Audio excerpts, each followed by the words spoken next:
Sence. I think kwa sababu my colleague has said a lot, I'll just say one piece in English because he spoke very good Swahili. Public health is driven by public interest. You cannot say on one hand you are implementing or enforcing public health without public interest. What is the public interest? In this case, protecting the people of Kenya. I think that answers the question.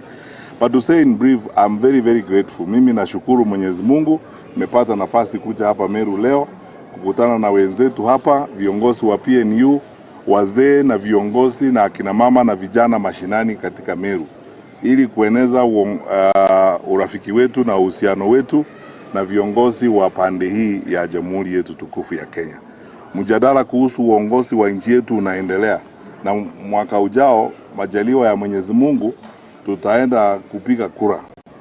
So we are here partly on a listening tour to listen to the people. Unajua huwezi kuuliza kura kwa view sasa. Eti unaambia watu unawaonea view sasa. Lazima usikize watu, uelewe mipango yao, matakwa yao, mahitaji yao na vile wao wenyewe wanataka tuendeshe nchi yetu. And that is why I'm very, very grateful to be here. There are so many things going on here today, and I am happy that we are going to have an opportunity to discuss some of them. Some of them are things which we have taken a very strong position on.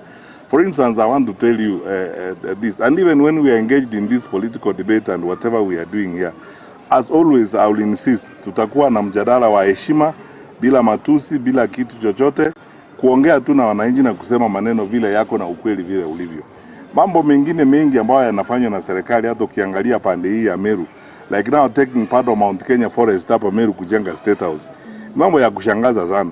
I would like to ask, for example, His Excellency, our President and the government of the day. It's very simple. I'll advise them, use that money that you are going to build a State House in building an ultra-modern military training facility to create a buffer zone between Isiolo and Meru to protect our people who are attacked every day and the card rustling that is going on there. What is priority for you? To protect the people of Meru ama kuangalia starehe ya wakubwa? In any case, by the way, I don't think we need an additional State House even in Meru. Unajua zamani, when we were building these state lodges and state houses in other places, hatukuwa na mahoteli kama hii, hatukuwa na means ya kwenda huko wakati huo. Saa hii, our Air Force flies the president in the Agosta helicopters from State House Nairobi. It will be in Meru in 40 minutes or 45 minutes. Why do you need a state lodge here?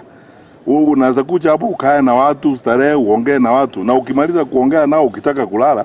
This is not the 1963 or 69 when we were having state lodges.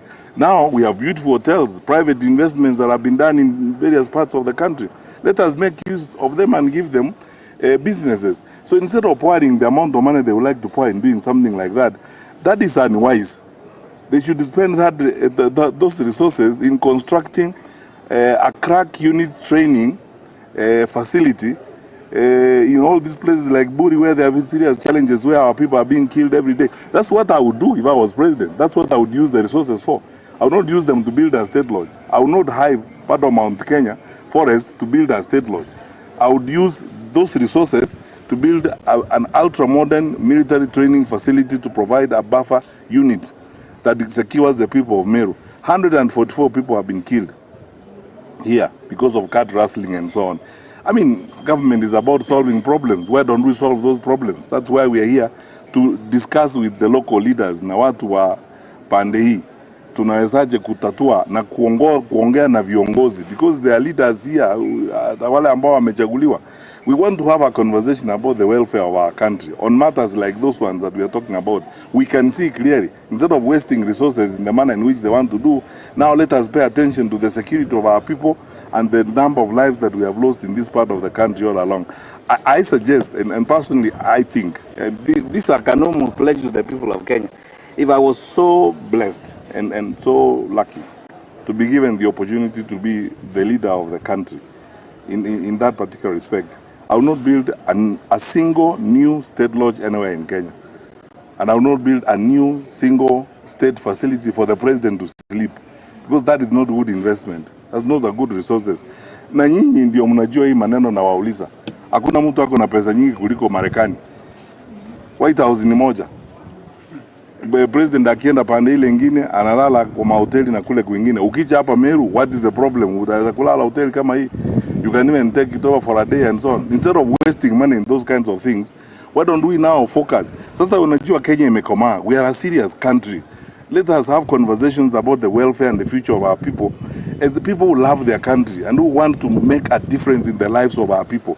Hiyo ndio mambo sisi tunataka kuzungumza na viongozi na wananchi wa hapa Meru. And those are the things we would like to do. That's why we are asking for that opportunity. Tafadhali tumekuja hapa leo, mimi nimekuja hapa kubisha mlango Meru. Majaliwa ya Mwenyezi Mungu.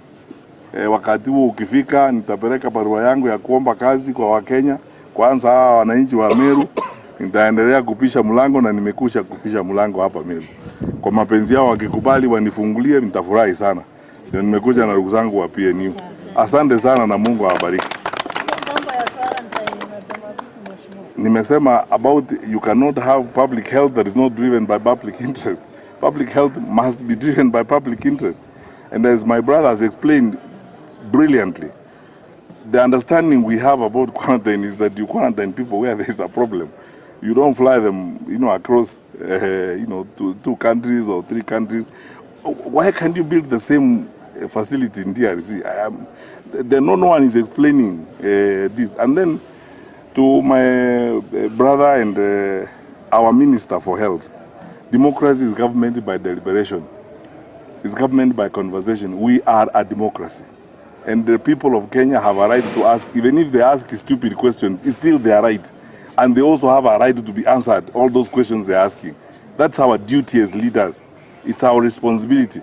Once we are in those offices, you cannot say you don't have to listen to the people of Kenya. You have to listen to the people of Kenya unless you are running a dictatorship. Thank you.